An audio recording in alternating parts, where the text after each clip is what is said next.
Lorsque vous entrez dans votre chambre de prière, l'endroit que vous avez vous-même partagé avec le Seigneur, privatisé, si on peut dire, entre vous et le Seigneur, ou personne d'autre que vous entrant dans cet endroit, lorsque vous aurez pris place dans cet endroit où vous pourrez rentrer chaque fois que vous le désirez en communion avec le Seigneur, parce que l'endroit que vous aurez sanctifié, privatisé, si on peut dire, pour rester en communion avec le Christ, sera rempli de vos énergies, des énergies fortes et puissantes, qui seront en relation avec vos lectures quotidiennes dans cet endroit de la Bible, vos paroles de prière régulières. Votre communion avec le Saint-Esprit fera de cet endroit un endroit privilégié, où vous pourrez vivre en communion avec le Christ dès que vous rentrez dans ces endroits. C'est mon cas, par exemple, pour ma part, où depuis maintenant plus de 5 ans, depuis le jour de mon baptême, j'ai privatisé cette chambre où je me trouve et où je fais de nombreux audios d'ailleurs. Je publie de nombreux audios. C'est cet endroit où je me trouve le plus en communion avec le Christ. C'est cet endroit où je me sens fortifié, édifié. À peine je rentre d'ailleurs, tellement il y a de vibrations positives dans cet endroit. Je m'y sens agréablement bien dès que j'y rentre. Personne n'y a accès. Personne. Donc chaque fois que vous rentrez dans cette chambre, après avoir attendu votre Dieu, attendez son esprit. Que votre âme reste tranquille, apaisée, dans cette paix, ce silence qui se trouve dans cet endroit que vous avez choisi. Devant Dieu, donnez au Saint-Esprit le temps de produire et d'affermir en vous l'assurance que Dieu lui permettra d'agir avec puissance en vous. Après avoir ainsi attendu son Dieu et exprimé votre demande, vos louanges, après avoir prié,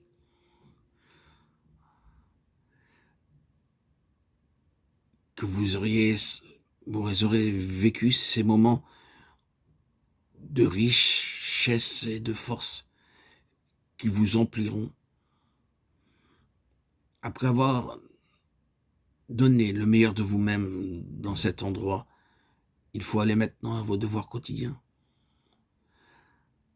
en gardant et en ayant la confiance dans votre cœur que Dieu lui-même veillera à l'accomplissement de ses promesses, de votre attente, qui répondra à votre attente. Si vous mettez à prier ou à lire la parole de Dieu, faites-le avec la confiance que le Saint-Esprit dicte votre prière et conduit vos pensées. Et lors même que votre expérience paraîtrait prouver qu'il n'en est pas ainsi, soyez-en certains, c'est seulement pour vous amener à une foi plus simple, à un renoncement plus complet. Vous avez si bien pris l'habitude d'adorer Dieu par la force de votre intelligence et de votre pensée que vous ne pourrez pas tout de suite l'adorer en esprit, en vérité. Mais continuez à attendre dans cette pièce, dans cet endroit que vous avez choisi, cet endroit particulier qui vous est réservé pour entrer en communion avec le Christ, avec son esprit. Persévérez dans cette attente. Répétez ces mots, je m'attends à toi tout le jour, psaume 25,5.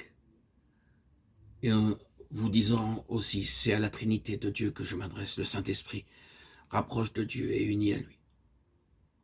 Renouvelez chaque jour cet exercice dans cet endroit que vous avez choisi, cet exercice de sainte attente, et autant que possible, prolongez-le. La multitude des paroles et l'ardeur des sentiments dans la prière sont souvent un obstacle plutôt qu'un secours. Il faut que l'œuvre de Dieu en vous se fasse plus profondément, qu'elle devienne plus spirituelle et que son action soit plus directe en vous. Attendez donc l'accomplissement de sa promesse dans toute sa plénitude. N'estimez pas que ce soit du temps perdu que celui que vous consacrez ainsi à reconnaître votre ignorance et votre incapacité à croire et à attendre à vous soumettre réellement et pleinement à la domination de l'Esprit. La Pentecôte est là pour témoigner dans tous les âges de ce que Jésus, remonté au ciel, fait pour son Église, et dans tous les âges aussi. Les 10 jours d'attente enseignent aux croyants quelle est la disposition à avoir pour se tenir devant son trône et éprouver que les grâces de la Pentecôte continuent à être accordées à tous ses enfants. Attendre est, quelquefois, la bénédiction qui en découle. Une pluie bienfaisante, une pluie, une rosée qui nous couvre, qui nous inonde de sa puissance gracieuse. Que sa grâce puisse nous combler, que l'Esprit Saint puisse dès à présent, par notre attente, nous réjouir de cet amour, que sa force et sa sagesse puissent nous combler, et que dans l'obéissance, nous puissions nous abandonner à lui, pour pouvoir témoigner, rayonner de son amour, rayonner de son esprit. Amen. Alléluia.